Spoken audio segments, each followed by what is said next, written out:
Hi S ടോക്സിൻ്റെ പുതിയൊരു വീഡിയോയിലേക്ക് എല്ലാവർക്കും സ്വാഗതം. ഞാൻ നിങ്ങളോട് പറയാനായിട്ട് പോകുന്ന കാര്യം എന്ന് പറയുന്നത്, ഇപ്പോൾ നിങ്ങൾ ബ്രേക്കപ്പ് ആയിരിക്കുന്ന ഒരാളാണ് എന്നുണ്ടെങ്കിലും ഇനിയിപ്പോൾ അങ്ങനെയല്ല, നിങ്ങളുടെ റിലേഷൻഷിപ്പിൽ ചെറിയ ചെറിയ പ്രശ്നങ്ങളൊക്കെ വരുന്നുണ്ട്. അപ്പോൾ ഇപ്പം നമ്മൾ പറയാറില്ലേ, മിണ്ടി തുടങ്ങിയാൽ പിന്നെ അടിയിലാണ് അവസാനിക്കുക, ഇങ്ങനെയൊക്കെ പറയാറുണ്ട്. അപ്പോൾ നിങ്ങൾ പ്രണയിക്കുന്ന ആളുകളൊക്കെ ആണെന്നുണ്ടെങ്കിൽ ഇത്തരത്തിൽ പ്രശ്നങ്ങൾ നിരന്തരമായി വന്നുകൊണ്ടിരിക്കുകയാണെന്നുണ്ടെങ്കിൽ നോ കോണ്ടാക്ട് റൂൾ കൊണ്ട് നമുക്ക് എങ്ങനെയാണ് അത് ഓക്കെ ആക്കാൻ പറ്റുക. അതായത് ഇപ്പം നമ്മുടെ ബ്രേക്കപ്പിൻ്റെ കാര്യം പറയുകയാണെങ്കിൽ, നിങ്ങളുടെ എക്സിനെ നിങ്ങളിലേക്ക് തിരികെ കൊണ്ടുവരാനായിട്ട് നോ കോണ്ടാക്ട് റൂൾ എങ്ങനെ അപ്ലൈ ചെയ്യാം. അതേപോലെ തന്നെയാണ് ഈ ഒരു കാര്യത്തിൽ പറയുന്നതെന്ന് വെച്ച് കഴിഞ്ഞാൽ, ഇപ്പോൾ നിങ്ങൾ ലവ് റിലേഷൻഷിപ്പിലൊക്കെ ആണെന്നുണ്ടെങ്കിൽ, ലവ് റിലേഷൻഷിപ്പ് മാത്രമല്ല മാരേജ് റിലേഷൻഷിപ്പ് ആണ് എന്നുണ്ടെങ്കിൽ തന്നെ, ഇപ്പോൾ നിങ്ങൾക്കിടയിൽ ഉണ്ടാകുന്ന പ്രശ്നങ്ങൾ, അതായത് നിരന്തരമായിട്ട് പ്രശ്നങ്ങളൊക്കെ ഉണ്ടാവുകയാണെന്നുണ്ടെങ്കിൽ എങ്ങനെയാണ് നമുക്ക് നോ കോണ്ടാക്ട് റൂൾ കൊണ്ട് അത് ഓക്കെ ആക്കാനായിട്ട് പറ്റാം, അല്ലെങ്കിൽ എങ്ങനെയാണ് നമ്മൾ നോ കോണ്ടാക്ട് റൂൾ അപ്ലൈ ചെയ്യേണ്ടത് എന്നുള്ളതാണ്. അപ്പോൾ ഇത് നിങ്ങൾ നോ കോണ്ടാക്ട് റൂളൊക്കെ അപ്ലൈ ചെയ്യുന്ന ഒരാളാണെന്നുണ്ടെങ്കിൽ, അല്ലെങ്കിൽ അങ്ങനെ ചെയ്യാനായിട്ട് താല്പര്യപ്പെടുന്നുണ്ട്, അപ്പോൾ നോ കോണ്ടാക്ട് റൂൾ അപ്ലൈ ചെയ്താലൊന്നൊക്കെ ആലോചിക്കുന്നുണ്ട് എന്നുണ്ടെങ്കിൽ ഈ പറയുന്ന വീഡിയോ മുഴുവനായിട്ട് കാണാം. എന്നിട്ട് മാത്രം നിങ്ങൾ അതിന് നിൽക്കുക എന്നുള്ളതാണ്. അപ്പോൾ ഇതിൽ ശ്രദ്ധിക്കേണ്ട അല്ലെങ്കിൽ ചെയ്യേണ്ട ഒന്നാമത്തെ കാര്യം എന്ന് പറയുന്നത്, നിങ്ങൾ കോൺഫിഡൻ്റ് ആയിരിക്കണം എന്നുള്ളതാണ്.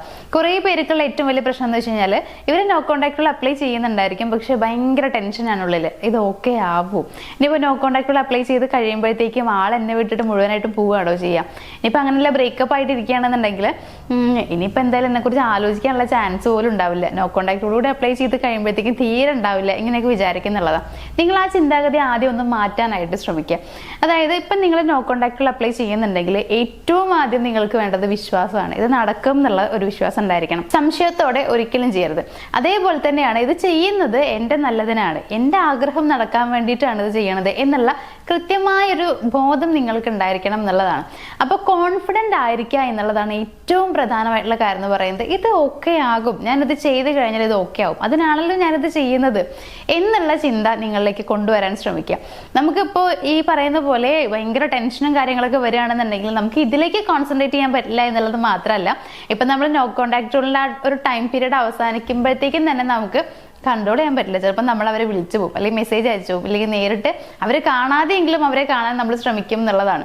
അപ്പോൾ അങ്ങനെയൊക്കെ ചെയ്യാതിരിക്കണം എന്നുണ്ടെങ്കിൽ ആദ്യം നിങ്ങൾക്ക് വേണ്ടത് കോൺഫിഡൻസ് ആണ്. കോൺഫിഡൻ്റ് ആയിരിക്കുക, then no contact rule apply ചെയ്യാനായിട്ട് തയ്യാറാവുക.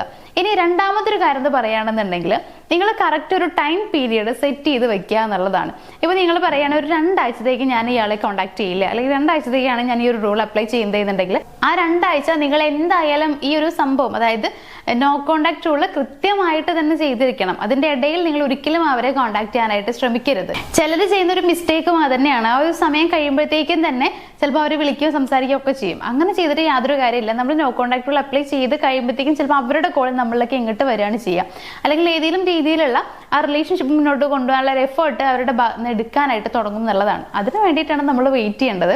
സോ അങ്ങനെ ഒരു മിസ്സിങ് ഫീല് അവരിൽ ഉണ്ടാക്കിയെടുക്കാൻ നമുക്ക് കഴിയണം എന്നുള്ളതാണ്. അതായത് നമ്മൾ കൂടെ വേണം എന്നുള്ളൊരു ചിന്ത അവരിൽ ഉണ്ടാക്കിയെടുക്കണം. അതിന് വേണ്ടിയിട്ട് നിങ്ങൾ ചെയ്യുക, കൃത്യമായിട്ട് ആ ഒരു ടൈം പീരീഡ് കഴിയുന്നത് വരെ നോ കോണ്ടാക്ട് റൂൾ അപ്ലൈ ചെയ്യുക എന്നുള്ളതാണ്. ഇനി മൂന്നാമത്തെ ഒരു കാര്യം എന്ന് പറയുകയാണെന്നുണ്ടെങ്കിൽ, നിങ്ങൾ ഈ ഒരു ടൈം പീരീഡ് സെറ്റ് ചെയ്ത് കഴിഞ്ഞു, ഇത്ര ദിവസമാണ് ഞാൻ വിളിക്കാതിരിക്കുക, അല്ലെങ്കിൽ ഇത്ര ദിവസം ഞാൻ നോ കോണ്ടാക്ട് റൂൾ അപ്ലൈ ചെയ്യാൻ പോവുകയാണെന്ന് വിചാരിച്ചു കഴിഞ്ഞു. അതിൻ്റെ ഇടയിൽ ഇനിയിപ്പോൾ അഥവാ അവരുടെ ഭാഗത്ത് നിന്ന് ഒരു മെസ്സേജോ കാര്യങ്ങളൊക്കെ വരാനുള്ള ചാൻസ് ഉണ്ട്. ഇനിയിപ്പോൾ അഥവാ അങ്ങനെ മെസ്സേജ് അയച്ചു എന്ന് വിചാരിക്കുക, അപ്പോൾ എന്ത് ചെയ്യണം? അതായത് ഇങ്ങനെ ഒരു മെസ്സേജ് അയച്ചു കഴിഞ്ഞാൽ ഞാൻ റിപ്ലൈ കൊടുക്കണം, അല്ലെങ്കിൽ ഞാൻ എന്താണ് തിരിച്ച് ചെയ്യേണ്ടത്, ഇങ്ങനെ ഒരു സംശയം നിങ്ങൾക്ക് ഉണ്ടായിരിക്കും. അപ്പോൾ നിങ്ങൾ ശ്രദ്ധിക്കേണ്ട കാര്യം എന്ന് പറയുന്നത്, അവരങ്ങനെ മെസ്സേജ് അയക്കുമ്പോൾ നിങ്ങൾ ഓക്കെ ആണെന്നുണ്ടെങ്കിൽ മാത്രം നിങ്ങൾക്ക് അവർക്ക് റിപ്ലൈ കൊടുക്കാം. അതായത് ചിലരെന്ന് പറയുമ്പോൾ ഭയങ്കര മോശമായിട്ട് സംസാരിക്കുന്ന ആളുകളുണ്ട്. മെസ്സേജ് അയച്ചുകൊണ്ട് വളരെ മോശമായിട്ട് നിങ്ങളോട് എന്തെങ്കിലും കാര്യങ്ങൾ പറയുന്ന ആളുകളുണ്ടായിരിക്കും. ചിലപ്പോൾ ചീത്തയൊക്കെ പറയുന്നുണ്ടാവും, ആ ദേഷ്യത്തിൻ്റെ പുറത്തൊക്കെ പറയുന്നുണ്ടാവും. അങ്ങനെയാണെന്നുണ്ടെങ്കിൽ നിങ്ങൾ റിപ്ലൈ കൊടുക്കാതിരിക്കുന്നതാണ് ഏറ്റവും നല്ല കാര്യം എന്ന് പറയുന്നത്. അങ്ങനെയുള്ള ആളുകൾക്ക് നിങ്ങൾ റിപ്ലൈ കൊടുക്കരുത്. ചിലപ്പോൾ മറ്റു ചിലർ എങ്ങനെയെന്ന് വെച്ച് കഴിഞ്ഞാൽ, നമുക്ക് ഓക്കെ ആവും, പാച്ചപ്പ് ആവാം എന്ന് പറഞ്ഞിട്ട് മെസ്സേജ് അയക്കുന്ന, അല്ലെങ്കിൽ ആ ഒരു കാര്യം പറയുന്ന ആളുകളുണ്ട്. അങ്ങനെയാണെന്നുണ്ടെങ്കിൽ നിങ്ങൾക്ക് ഓക്കെ ആണെങ്കിൽ, നിങ്ങൾക്കത് കറക്റ്റായി ഡീൽ ചെയ്യാൻ പറ്റും, പ്രശ്നമൊന്നും ഇല്ലാണ്ടത് ഓക്കെ ആക്കാൻ പറ്റുമെന്ന് ഉറപ്പുണ്ടെങ്കിൽ നിങ്ങൾക്ക് അതിന് റിപ്ലൈ കൊടുക്കാം. അല്ല എന്നുണ്ടെങ്കിൽ റിപ്ലൈ കൊടുക്കാൻ നിൽക്കരുത്. അങ്ങനെ അവിടെ നിന്ന് വരുന്ന മെസ്സേജിനും കാര്യങ്ങൾക്കൊന്നും നിങ്ങൾ റിപ്ലൈ കൊടുക്കാതിരിക്കുന്നതാണ് കുറച്ചുകൂടി നല്ലത്. പക്ഷേ എന്താണെന്ന് വെച്ച് കഴിഞ്ഞാൽ, ഇപ്പം അവർ പാച്ചപ്പ് ആവും എന്നൊക്കെ പറഞ്ഞ് മെസ്സേജ് അയക്കുമ്പോൾ നമ്മൾ അതിന് യാതൊരു റിപ്ലൈയും കൊടുക്കാതിരുന്നു കഴിഞ്ഞാൽ ചിലപ്പോൾ അവരെ നിങ്ങൾക്ക് ഇഷ്ടമല്ല എന്ന രീതിയിൽ പോകാനുള്ള സാധ്യതയുണ്ട്. അപ്പം അതുകൊണ്ട് തന്നെ ആ ഒരു ടൈമിൽ വേണമെന്നുണ്ടെങ്കിൽ ചെറിയ രീതിയിൽ നിങ്ങൾ റിപ്ലൈ കൊടുക്കാം. അത് നിങ്ങൾക്ക് മനസ്സിൽ തോന്നുന്ന പോലെ, അതായത് പ്രശ്നങ്ങളൊന്നും ഉണ്ടാവാത്ത രീതിയിൽ, എനിക്ക് ഒരു കുഴപ്പമുണ്ടാവാത്ത രീതിയിൽ, എൻ്റെ നോ കോണ്ടാക്ട് റൂളിനെ പ്രത്യേകിച്ച് ബാധിക്കാത്ത രീതിയിൽ അത് ഓക്കെ ആക്കണം എന്നുള്ള ചിന്തയോട് കൂടിയിട്ട് നിങ്ങൾ ചെയ്യാൻ ശ്രമിക്കുക. അങ്ങനെ വലിയ രീതിയിലൊന്നും അയക്കരുത്. അവർ ചോദിക്കുന്നതിന് കുഞ്ഞു രീതിയിലൊക്കെ നിങ്ങൾക്ക് ആൻസർ കൊടുക്കാം. അത് അവരിങ്ങോട്ട് അയക്കുന്ന മെസ്സേജിനെ മാത്രം, അതും ഈ പറയുന്ന പോലെ ഓക്കെ ആവാം എന്നുള്ള രീതിയിൽ പോസിറ്റീവായിട്ട് അയക്കുന്ന എന്തെങ്കിലും ഒരു മെസ്സേജിന് മാത്രമേ നിങ്ങൾ റിപ്ലൈ കൊടുക്കാൻ പാടുള്ളൂ. അല്ലാത്തതിനൊന്നിനും നിങ്ങൾ റിപ്ലൈ കൊടുക്കാനായിട്ട് നിൽക്കരുത്. ഇത് പ്രത്യേകം ശ്രദ്ധിക്കേണ്ട മറ്റൊരു കാര്യമാണ്. ഇനി നാലാമത്തെ കാര്യം എന്ന് പറയുകയാണെങ്കിൽ, ഈ ഒരു ടൈമിലൊക്കെ നമുക്ക് ആവശ്യം ഉണ്ടാവുക ചിലപ്പോൾ ഒരാളുടെ സഹായമായിരിക്കും. അതായത് നമുക്ക് തോന്നുന്നുണ്ടാവും, എനിക്ക് ഈ ഒരു സമയത്ത് ഈ ആളോട് ഈ കാര്യം പറഞ്ഞു കഴിഞ്ഞാൽ ചിലപ്പോൾ എന്തെങ്കിലുമൊക്കെ രീതിയിലുള്ള ഒരു വഴിയൊക്കെ ചിലപ്പോൾ ആൾ പറഞ്ഞു തരും, എന്തെങ്കിലും മാർഗ്ഗങ്ങൾ പറഞ്ഞു തരാൻ സാധ്യതയുണ്ട്. അപ്പം അവരോട് പറഞ്ഞു നോക്കാം. ഇനിയിപ്പോൾ അങ്ങനെ അല്ലാന്നുണ്ടെങ്കിൽ ഒരു കൗൺസിലിംഗ് അല്ലെങ്കിൽ ഒരു മോട്ടിവേറ്റർ ഇങ്ങനെയൊക്കെ ഇവരെ കണ്ടു കഴിഞ്ഞാൽ ഓക്കെയാണ്, ഇങ്ങനെയൊക്കെ നിങ്ങൾക്ക് തോന്നുന്നുണ്ടാവും എന്നുള്ളതാണ്. മീൻസ് കൃത്യമായ ഗൈഡൻസ് തരികയാണെങ്കിൽ ഓക്കെ ആവും എന്ന് നിങ്ങൾക്ക് തോന്നുകയാണെങ്കിൽ നിങ്ങൾ അവരുടെ ഹെൽപ്പ് ചോദിക്കുക എന്നുള്ളതാണ്. ഈ ഒരു സമയത്ത് അങ്ങനെ ഒരാളുടെ ഹെൽപ്പ് ചോദിക്കുന്നത് കൊണ്ട് പ്രത്യേകിച്ച് കുഴപ്പമൊന്നുമില്ല. അങ്ങനെ നിങ്ങൾക്ക് ഹെൽപ്പ് ചോദിക്കാം. അത് നിങ്ങൾക്ക് അത്രയും കംഫർട്ടബിൾ ആയിട്ടുള്ള, നിങ്ങൾക്ക് ഉറപ്പുണ്ട് ഈ ആളോട് പറഞ്ഞു കഴിഞ്ഞാൽ ഓക്കെ ആവും എന്ന് ഉറപ്പുള്ള അവരോട് നിങ്ങൾ സഹായം ചോദിക്കുക. അതല്ലാണ്ട് നിങ്ങളിപ്പോൾ ഒരാളോട് ഈ ഒരു ഹെൽപ്പ് ചോദിച്ചു, പക്ഷെ അവിടെ കൃത്യമായി നടന്നില്ല, അപ്പോൾ രണ്ടാമത്തെ ആളോട് വീണ്ടും ഹെൽപ്പ് ചോദിക്കാൻ പോവാണ്. അങ്ങനെ വേറെ ആൾക്കാരോട് ഇങ്ങനെ ചോദിച്ചു പോകണമെന്നല്ല. നിങ്ങൾക്ക് മനസ്സിൽ ഉറപ്പ് തോന്നുന്നുണ്ടാവും ഈ ആളോട് ചോദിച്ചു കഴിഞ്ഞാൽ ഉറപ്പായിട്ട് നടക്കും എന്ന് തോന്നുന്ന ആ ഒരാളോട് മാത്രം നിങ്ങൾ ഹെൽപ്പ് ചോദിക്കാം. അതിന് നിങ്ങൾ മടി കാണിക്കാതിരിക്കുക എന്നുള്ളതാണ്. അപ്പോൾ ഈ ഒരു സമയത്ത് എനിക്ക് പറയാനുള്ളത് വെച്ച് കഴിഞ്ഞാൽ, ഇനിയിപ്പോൾ നിങ്ങൾക്ക് അങ്ങനെ ഒരു ഹെൽപ്പ് ആവശ്യമുണ്ട്, പക്ഷെ ആരുടെ നിന്ന് ചോദിക്കുന്നുള്ളത് അറിയില്ല. അതായത് ചോദിച്ചു കഴിഞ്ഞാൽ ഇപ്പോൾ അവർ കൃത്യമായിട്ടുള്ള ഗൈഡൻസ് തരുമോ എന്നുള്ളത് യാതൊരു ഉറപ്പുമില്ല. അങ്ങനെയൊക്കെയാണെന്നുണ്ടെങ്കിൽ, നിങ്ങൾക്ക് അങ്ങനെ എന്ത് ചെയ്യണമെന്ന് അറിയാതിരിക്കുന്ന ഒരു അവസ്ഥയാണെന്നുണ്ടെങ്കിൽ അങ്ങനെ ഗൈഡൻസ് ആവശ്യമാണ്.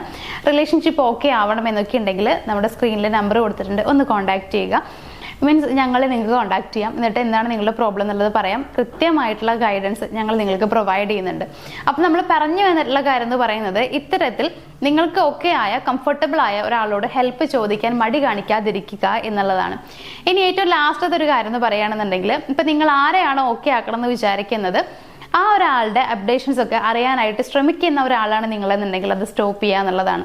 അവരെന്ത് ചെയ്യുന്നു, അല്ലെങ്കിൽ ഇപ്പോഴത്തെ അവരുടെ അവസ്ഥ എന്താണ്, അവരെവിടെ പോകുന്നു, ഇങ്ങനെയുള്ള കാര്യങ്ങളൊക്കെ അന്വേഷിക്കാനുള്ള ആഗ്രഹം നിങ്ങളുടെ മനസ്സിലുണ്ടായിരിക്കും. പക്ഷെ അങ്ങനെ അറിയാനായിട്ട് ശ്രമിക്കാതിരിക്കുക എന്നുള്ളതാണ്. ഏറ്റവും നല്ല എക്സാമ്പിൾ പറയുകയാണെന്നുണ്ടെങ്കിൽ, ഇപ്പൊ നിങ്ങൾ അന്വേഷിച്ച് പറയാൻ കഴിഞ്ഞത് ആ ആള് ഭയങ്കര ഹാപ്പി ആണെന്നുള്ളത്. ഇപ്പൊ നിങ്ങൾ ബ്രേക്കപ്പ് ആയതിനു ശേഷമൊക്കെ ആള് ഭയങ്കര ഹാപ്പിയാണ്, ആൾക്കൊരു കുഴപ്പമില്ല എന്ന് മനസ്സിലാക്കാൻ കഴിഞ്ഞു എന്നുണ്ടെങ്കിൽ അപ്പോഴുള്ള നിങ്ങളുടെ അവസ്ഥ എന്തായിരിക്കും?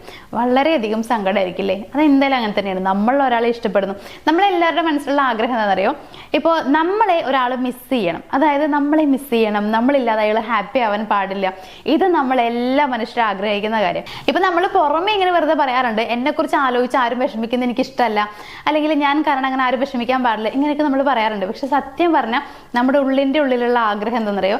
നമ്മളെ കുറിച്ച് മറ്റുള്ളവർ ചിന്തിക്കണം, അതേപോലെ തന്നെ നമ്മൾ കൂടെ ഇല്ലെങ്കിൽ അവർക്ക് വിഷമാവണം. ഈ കാര്യങ്ങളൊക്കെ നമ്മൾ ആഗ്രഹിക്കുന്നതാണ്. അപ്പൊ അവർ നമ്മുടെ പറയാണ്, നീ ഇല്ലാണ്ട് എനിക്ക് തീരെ സുഖം ഉണ്ടായിരുന്നില്ല കേട്ടോ, അതായത് നീ വരാതിരുന്നോണ്ട്, അല്ലെങ്കിൽ നിന്നെ കാണാതിരുന്നോണ്ട്, വിളിക്കാതിരുന്നോണ്ട് എനിക്ക് ഇന്നലെ ഉറങ്ങാൻ പറ്റില്ല, ഇങ്ങനെയൊക്കെ പറഞ്ഞേക്കുമ്പോൾ നമുക്ക് ഭയങ്കര സുഖമാണ്, ഭയങ്കര സന്തോഷമാണ്.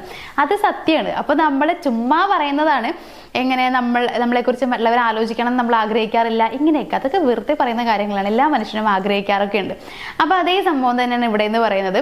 നിങ്ങൾ ആഗ്രഹിക്കുന്ന എന്താ? നിങ്ങളെ വിട്ടുപോയതിനു ശേഷം അവർ നിങ്ങളെ കുറിച്ച് ആലോചിക്കണം. ഇപ്പൊ നിങ്ങൾ വഴക്കിലാണെന്നുണ്ടെങ്കിൽ അവരെപ്പോഴും നിങ്ങളെ കുറിച്ച് ചിന്തിക്കണം, നിങ്ങളെ സ്നേഹിക്കണം, അങ്ങനെ നിങ്ങൾ ആഗ്രഹിക്കുന്നുണ്ടാവും. അപ്പൊ നേരെ തിരിച്ചാണ് നമുക്ക് കേൾക്കേണ്ടി വരുന്നതെന്നുണ്ടെങ്കിൽ നമുക്ക് ഒരുപാട് സങ്കടമാവും. അതായത് നമ്മളെ അപ്പൊ അവർ സ്നേഹിച്ചിരുന്നു എന്നതിനൊരു അർത്ഥമില്ല, അല്ലെങ്കിൽ നമ്മൾ അവരെ സ്നേഹിക്കുന്നുണ്ട് എന്നുള്ളതിന് അർത്ഥമില്ല എന്ന് ആവുന്നുള്ളതാണ്. അപ്പൊ അതുകൊണ്ട് തന്നെ അവരെപ്പോഴും നമ്മളെ സ്നേഹിക്കണം, എപ്പോഴും നമ്മളെ മിസ് ചെയ്യണം എന്നൊക്കെ നിങ്ങൾ ആഗ്രഹിക്കുന്നുണ്ടെങ്കിൽ അവരുടെ അപ്ഡേഷൻസ് അറിയാതിരിക്കുന്നതാണ് കുറച്ചുകൂടി നല്ലത്. മാനസികമായി നിങ്ങൾ ഓക്കെ ആവാൻ, ഹാപ്പി ആവാനായിട്ട് അതാണ് കുറച്ചുകൂടി നല്ലൊരു കാര്യം. അതുകൊണ്ട് തന്നെ അവരെ കുറിച്ച് കൂടുതൽ കാര്യങ്ങൾ നിങ്ങൾ അന്വേഷിക്കാതിരിക്കുക, പ്രത്യേകിച്ച് ഈ ഒരു നോ കോൺടാക്ട് റൂൾ അപ്ലൈ ചെയ്യുന്ന ആ ഒരു ടൈം പീരീഡിൽ. അപ്പൊ ഇത്രയും കാര്യങ്ങൾ നിങ്ങൾ ശ്രദ്ധിച്ചാൽ മതി. ഇത്രയും കാര്യങ്ങൾ കഴിയുമ്പോഴത്തേക്കും അവർ ഓക്കെ വരും എന്നുള്ളതല്ല, പക്ഷെ ഇത്രയും കാര്യങ്ങൾ നിങ്ങൾ നോ കോൺടാക്ട് റൂളിൽ എന്തായാലും ശ്രദ്ധിച്ചേ പറ്റും. പിന്നീട് ആ നോ കോൺടാക്ട് റൂളിന്റെ ടൈം ഒക്കെ കഴിയുമ്പോഴത്തേക്കും അവർ വരാനുള്ള സാധ്യതയുണ്ട്. അപ്പൊ അത് കഴിയുമ്പോഴത്തേക്കും എന്തായാലും നിങ്ങൾ മിസ് ചെയ്യാനായിട്ട് തുടങ്ങും എന്നുള്ളതാണ്. അപ്പൊ അങ്ങനെ മിസ് ചെയ്ത് തുടങ്ങുമ്പോൾ ഉറപ്പായിട്ട് നിങ്ങളിലേക്ക് വരാനുള്ള ചാൻസും കൂടുതലാണ്. സോ ഈ ഒരു നോ കോൺടാക്ട് റൂളിനെ കുറിച്ച് നമ്മൾ എത്ര കാര്യങ്ങൾ പറഞ്ഞിട്ടുണ്ടെങ്കിലും അതിന്റെ സംശയങ്ങൾ എന്ന് പറയുന്നത് ഇപ്പോഴും കുറെ പേരുടെ മനസ്സിൽ നിൽക്കുന്നുണ്ട്. അതുകൊണ്ടാണ് ഞാൻ ഇങ്ങനെ ഒരു കാര്യം പറഞ്ഞിട്ടുള്ളത്. അപ്പൊ ഇതിൽ നിങ്ങൾക്ക് ഏകദേശം മനസ്സിലായിട്ടുണ്ടാവും വിചാരിക്കുന്നു. ഇപ്പൊ ഇതിൽ പറഞ്ഞ് കൂടുതൽ സംശയം വരാനുള്ള സാധ്യത എന്തെന്ന് വെച്ച് കഴിഞ്ഞാൽ, നമ്മൾ നോ കോൺടാക്ട് റൂൾ അപ്ലൈ ചെയ്യുമ്പോൾ ചിലപ്പോൾ നമ്മൾ സ്നേഹിക്കുന്ന അല്ലെങ്കിൽ ആരെയാണോ നമ്മളിലേക്ക് കൊണ്ടുവരണം നമ്മൾ ആഗ്രഹിക്കുന്ന ആ ഒരാൾക്ക് അറിയില്ലല്ലോ. അപ്പൊ അവര് നമ്മളെ വിളിക്കുകയോ മെസ്സേജ് ചെയ്യുകയോ ചെയ്ത് കഴിഞ്ഞാൽ നമുക്ക് എന്താണ് ചെയ്യാൻ പറ്റുക? നോ കോൺടാക്ട് റൂളിലാണ്, അതായത് കോൺടാക്ട് ഒന്നും ചെയ്യാനും പാടില്ല, പക്ഷെ അവർ നമുക്ക് മെസ്സേജ് അയക്കുന്നുണ്ട്, അപ്പൊ എന്ത് ചെയ്യാൻ പറ്റും? ഇങ്ങനെയൊക്കെ ചോദിക്കുന്ന ആളുകളുണ്ട്. അതുകൊണ്ടാണ് ഞാൻ ആ ഒരു കാര്യം ഉൾപ്പെടുത്തിയിട്ടുള്ള ഒരു വീഡിയോ ചെയ്തിട്ടുള്ളത്. അപ്പോൾ ഞാൻ പറഞ്ഞ ആ ഒരു കാര്യം നിങ്ങൾക്ക് മനസ്സിലായിട്ടുണ്ടാവുമെന്ന് വിചാരിക്കുന്നു. എങ്ങനെയാണ് ചെയ്യേണ്ടത്, എന്തൊക്കെയാണ് ചെയ്യേണ്ടത് എന്നുള്ള കാര്യങ്ങളൊക്കെ. ഈ നോ കോൺടാക്ട് റൂൾ എന്ന് പറയുന്നത് വലിയ രീതിയിൽ ചെയ്യാനുള്ളതൊന്നുമല്ല, പക്ഷേ മാനസികമായി നമ്മൾ ഓക്കെ ആവണമെന്ന് മാത്രം. നമുക്കിപ്പോൾ വിളിക്കാതെ മെസ്സേജ് അയക്കാതെ ഇരിക്കാനായിട്ട് കുറച്ച് പ്രയാസമാണ്. അപ്പോൾ മനസ്സുകൊണ്ട് നിങ്ങൾ ആദ്യം തയ്യാറാവണം. ഇത്ര നാൾ ഇങ്ങനെ ചെയ്ത് കഴിഞ്ഞാലാണ് എനിക്ക് ഇത്രയും നല്ല റിസൾട്ട് ഉണ്ടാവുള്ളൂ എന്നുള്ളത് കൃത്യമായി നിങ്ങൾ മനസ്സിലാക്കുക. ഒരു കോൺഫിഡൻസ് നിങ്ങൾ കൊണ്ടുവരിക എന്നുള്ളതാണ്. അതിനുശേഷം നിങ്ങൾ അപ്ലൈ ചെയ്ത് കഴിഞ്ഞാൽ നല്ല രീതിയിൽ നിങ്ങൾക്ക് അതിൻ്റെ മാറ്റങ്ങളും റിസൾട്ടൊക്കെ കാണാനായിട്ട് പറ്റും. അപ്പോൾ ഇന്നത്തെ വീഡിയോയിൽ ഇത്രയും കാര്യങ്ങൾ ഞാൻ പറയാനുണ്ടായിരുന്നു, പറഞ്ഞു കഴിഞ്ഞു. നിങ്ങൾക്ക് അതൊക്കെ മനസ്സിലായിട്ടുണ്ടാവും എന്ന് ഞാൻ വിചാരിക്കുന്നു. അപ്പോൾ നമ്മുടെ വീഡിയോ ഇഷ്ടമായെന്നുണ്ടെങ്കിൽ വീഡിയോ ഒന്ന് ലൈക്ക് ചെയ്യുക, ഷെയർ ചെയ്യുക, ചാനൽ ഒന്ന് സബ്സ്ക്രൈബ് ചെയ്യുക. നമുക്ക് മറ്റൊരു വീഡിയോ ആയിട്ട് കാണാം. താങ്ക്